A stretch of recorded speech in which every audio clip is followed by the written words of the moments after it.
Here on KVAL's Tasty Tuesday, we love hearing from our viewers, especially when it's about great places to eat. And one of you mentioned this place, the Peppertree Sausage House. And when I saw the words homemade and sausage in the same sentence, I just knew we had to stop by. So what we're going to make today is the pinwheels. And pinwheels are flank steak, tenderized, rolled with bacon, tied and sliced. And this is generally how I do it. I don't remember where I got the recipe from. Probably an old meat cutter somewhere. But we take 2 flank steaks and we tenderize them twice, and we season them with a garlic powder that I have. Then, since we make our own bacon and it's fully cooked, we take the bacon and we lay it like this and fill the inside with bacon.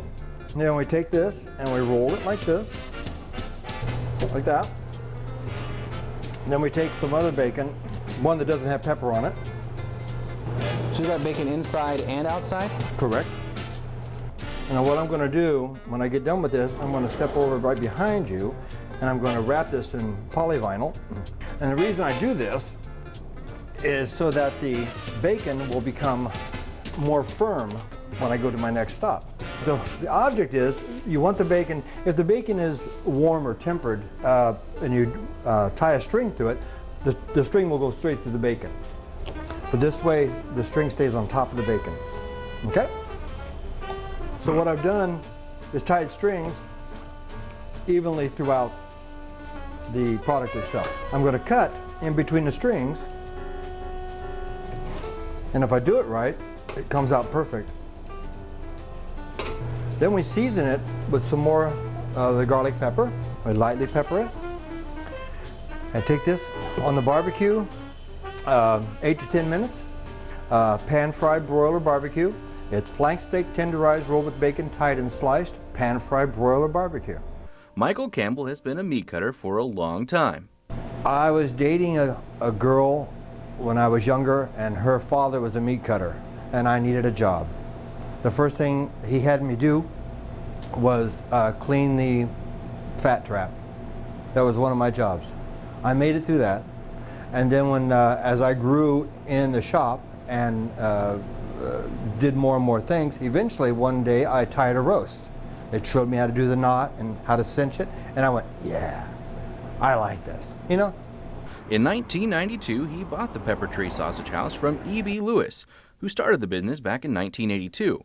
He built this building inside of another building. This is the way the city required him to do it. So then after he built the building inside, then he tore out the outside and then finished the inside.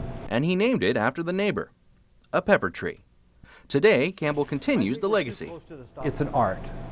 You know, it's like modeling with clay. It's like, you know, you're forming, you're creating, you're making something out of many different things, and you're creating one item from it. And that's exciting. And you don't cut and fill the inside short what you can do. You know, you don't hack. I mean, there's a method, there's an art to taking the muscles off of an animal. You know, there's a technique that once you get it, it's for me here, late night, all by myself cutting up animals, I love it.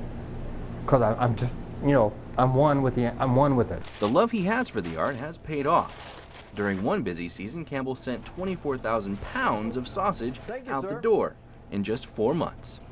It was a lot of hours.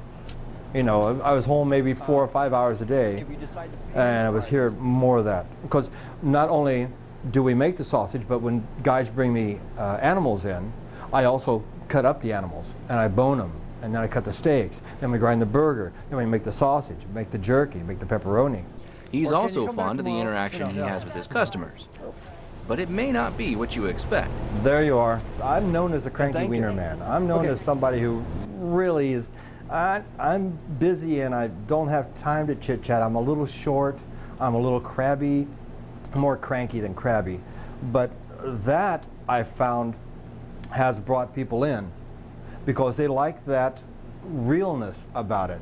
It's not yes ma'am, no ma'am, how can I help you? Oh, I'm sorry ma'am, I don't have that. We don't do that here. We treat people like we know them and talk to them like we know them. It's an even exchange. You order from me, I supply. You know, it's an even exchange. You know, and we have a good time with it. You know, and I've been told just to shut up and cook. You know, and I'm good with that. You know, it's a little different here at Peppertree, and I'm not nearly as cranky as I used to be. I've really became a lot more user friendly, and I'm told now I'm boring. Oh. Yeah, you know, because I don't bite back so much. I'm, you know, a little more laid back, and you know. Sure. But we care about everybody who comes in. You know, we want to serve them. Sometimes we're really tired, and you know, we're not up to "Hi, how you doing?" You know, kind of a thing. But we mean well, and it doesn't mean we don't want to serve. You know, we're just tired. Yeah. Regardless of how tiring it may be, Campbell is likely to continue his art for quite some time. And if I do it right, it's just one of those things that, you know, it's do what you do, and you're comfortable with it, and you just, you know, you keep doing it. I can't see me doing it. I could never work for anybody else. Keeping Tuesdays tasty, I'm Tony Gist, KVAL News.